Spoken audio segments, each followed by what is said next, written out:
While I have a deep love for the Persona series, I won't deny their long-winded games. This is usually fine, because that length comes from the social links, which have a direct gameplay benefit. However, that's not true for the prologue and opening hours of the games. The opening of long games is a hard thing to pull off, as there are so many things narratively and mechanically to set up that they can't just drop you into the action no matter how perfect that would be. Look at the recently released Infinite Wealth. That game arguably takes until the halfway point before its dual protagonist story comes into effect, and even if we discount that, we don't have a full party until Chapter 4. Persona has always been a great offender of having teeth-grindingly slow prologues before the social link and dungeon crawling dual gameplay has been introduced. Or I guess it has become a great offender of that trope, because when I played Persona 3 for the first time, I was shocked at how breakneck the pacing was, getting me staring down a shadow within the first hour of its runtime.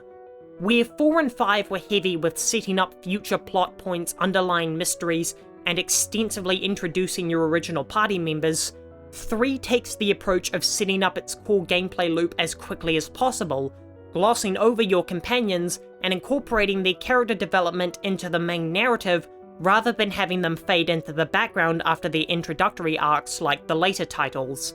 I suppose that makes sense given Atlus's financial struggles at the time.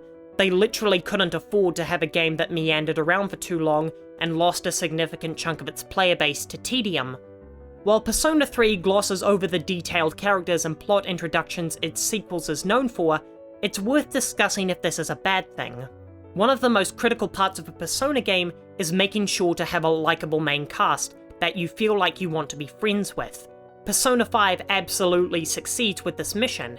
Even its worst member, Morgana, has redeeming qualities and funny moments. Persona 4 is less successful, with the downright dislikable Yosuke being a core member of your group.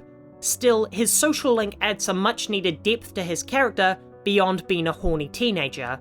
So by Persona 3 skimping out on introductions of its party members, you'd expect this to be replaced by the social links. But oddly enough, your party's social links either don't exist or are only there for the purpose of romance. This leaves characters like Junpei as underdeveloped and unlikable, because your character never connects with them to help them go through a personal struggle. Yes, all your party members have character development across the main story, but the social link storylines are about you, the player, building a bond with those characters. So by excluding that mechanic, the boys of the group never form a strong connection with you. But is that crucial character development worth sacrificing in the opening hours in order to make a better paced introduction to the gameplay loop of Persona 3? I'm going to have to say yes, but I'll admit that this is down to personal preference.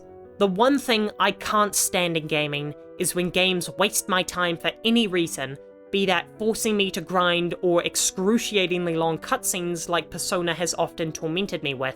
This is why you'll never see me make any videos about roguelikes, souls-likes, or multiplayer games, because all those genres have wasting time as a core part of their experience. So for a JRPG, a genre known for elongated introductions, to jump into the core gameplay loop after barely an hour of storytelling, it makes me feel relieved and excited. After all, the story is there to serve and justify the gameplay of a game, and it shouldn't be the main focus unless you're making a walking sim or any other type of game that doesn't have challenge. So while Persona 3 lacks some needed character depth for its party members, having an introduction that gets to what the core gameplay loop will be like as soon as possible is a phenomenal feeling that makes me feel like I'm achieving something without getting pulled back by over-expository dialogue and cutscenes. While Persona games earn their length through their calendar and social link systems, letting the player choose what stories they want to experience, it's the large blocks of cutscenes that happen around the opening and closing of dungeons that makes the series feel bloated by their cutscenes. Persona 3 is surprisingly light on these lengthy sections of non-interactivity, due to Tartarus being the only dungeon in the game. At the same time, this makes it a far less exciting place to explore than the psyche of a twisted individual. It's a more direct and gameplay-centered approach, which is much closer to the Shin Megami Tensei roots of the franchise. Persona 3, while being the first in the series to escape the shadow of Shin Megami Tensei, truly feels like it still belongs in the series, with its eldritch and heavy-handed narrative, filled with religious symbolism rather than the camaraderie of a bunch of teenagers hanging out and saving the world. While I do love this approach, I can understand why people would want the game to take more time to establish its characters and setting as the later installments do. Personally, I love this method of storytelling, but I do wish that the guys had social links as well, so that I could experience a journey with them rather than having them tell me about themselves through dorm events. But Persona 3 understands that the most essential part of a game is its gameplay, and while it doesn't skimp out on a rich narrative, it takes far greater steps to rush into the action than its genre contemporaries.